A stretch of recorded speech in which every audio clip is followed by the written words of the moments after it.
book friends, it's me, Laura Ann. I am back with a new video for the new year. I am hoping to be posting a lot more regularly this year. I thought I would just do a really quick video and show you my reading journal that I made for this year to kind of help me stay on track with my books and my reading and see what my habits are. I find that if I fall too much into mood reading, then I don't read as much as I want to. So if you're new here, welcome. If you like this video, please give it a thumbs up. And if you are so inclined, I would love it if you would subscribe to my channel. More videos are forthcoming. So this is my reading journal for 2024. Obviously, it's just all handmade. And then my quote here says, "Books are the quietest and most constant of friends. They are the most accessible and wisest of counselors, and the most patient of teachers." It's W. Eliot.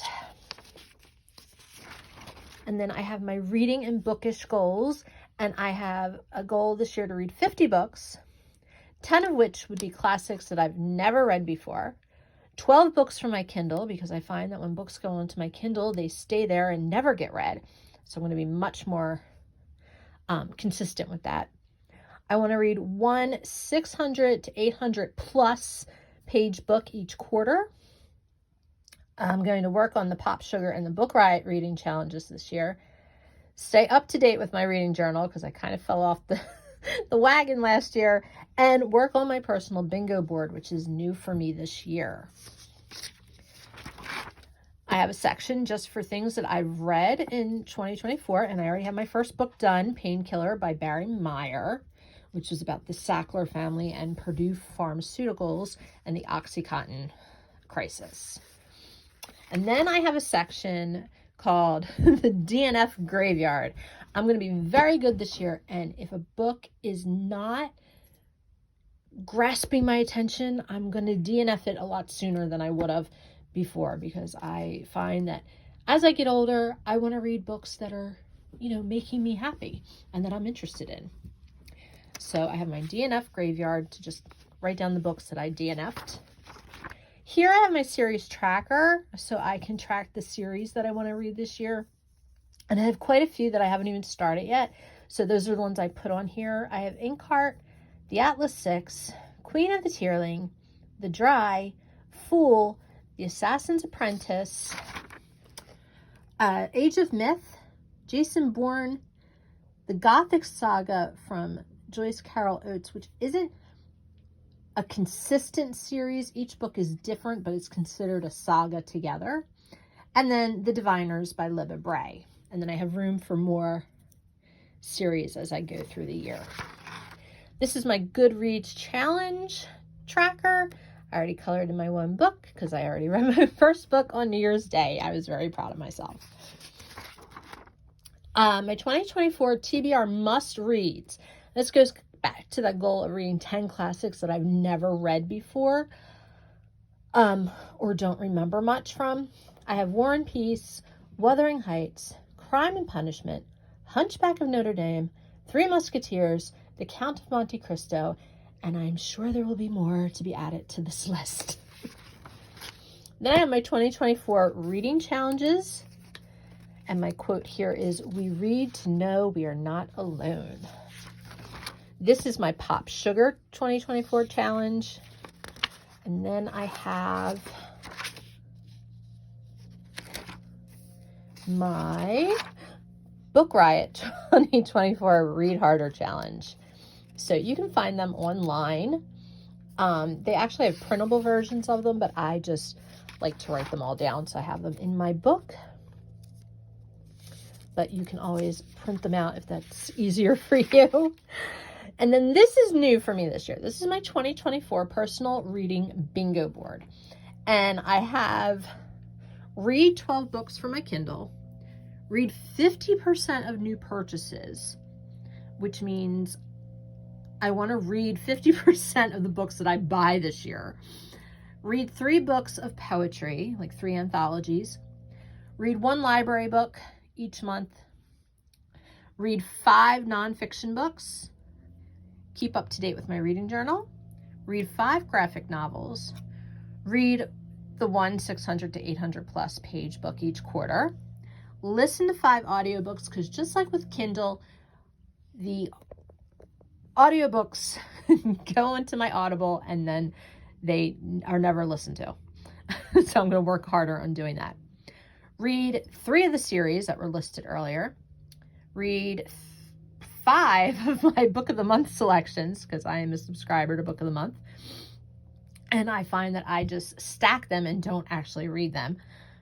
Read 3 prize-winning books. Could be any prizes, Pulitzer, Women's Fiction Prize, whatever. Read 3 of those prize-winning books. Read 10 classics I've never read. Read 3 different plays.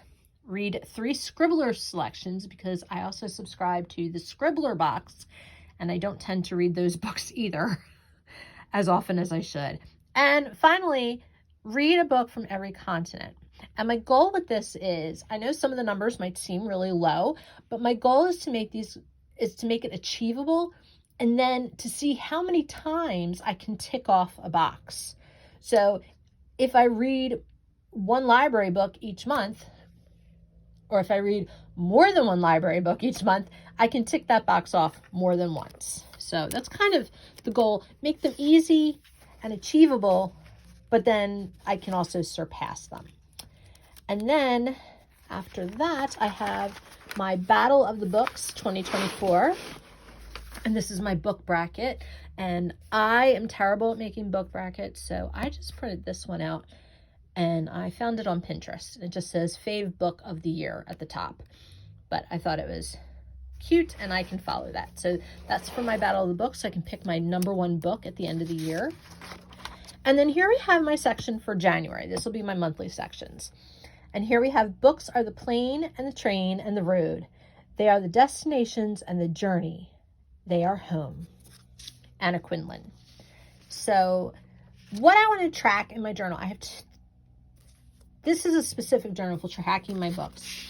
So for January, we start with my TBR for January, which is The Count of Monte Cristo, The Dry by Jane Harper, The Assassin's Apprentice by Robin Hobb, Painkiller by Barry Meyer, Dr. Zhivago by B. Pasternak, Divine Rivals by Rebecca Ross, Foul Lady of Fortune by Chloe Gong. And you can see Painkiller was one on my Kindle, Divine Rivals was my Book of the Month selection, and Foul Lady of Fortune is a Scribbler selection. So I can knock them off for my bingo board.